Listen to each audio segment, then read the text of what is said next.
So why corruption? Four things for events or incidents make it really important to me. The first one is the keynote speech that we heard at ICA Edinburgh. That was 2022 now, where Honorable Louise Arbour used her keynote to remind our community that arbitration is part of the justice delivery system in any jurisdiction, and the need for us as members of the international arbitration community to, again, think of issues around access to justice and fairness, the impact of the decisions we make. The second event, or the second major incident, is the Nigeria versus P&ID case. I am Nigerian, so that impacted on me personally.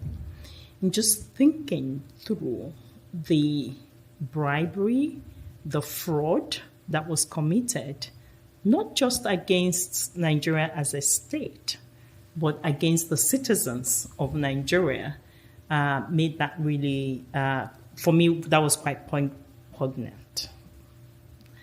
Now, the third point is the fact that in recent decades, we've had states, especially, again, from the developing world, but not only those, waving the corruption defense flag as a defense.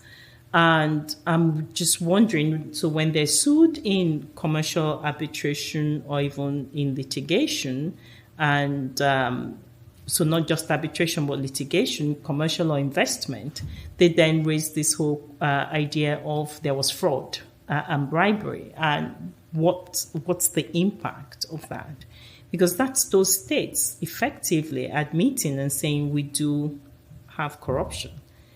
We are corrupt. We have bribery. We have fraud.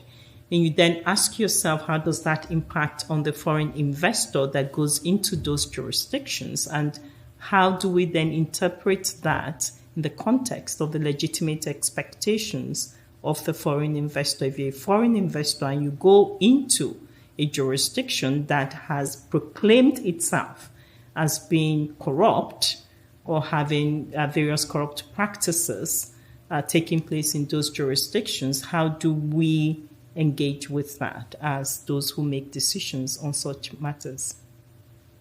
The fourth issue then becomes the growing number of poor people across the world.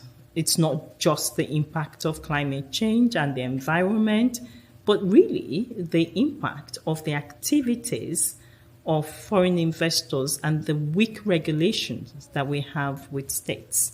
And so those, for me, make this really an important topic to engage with.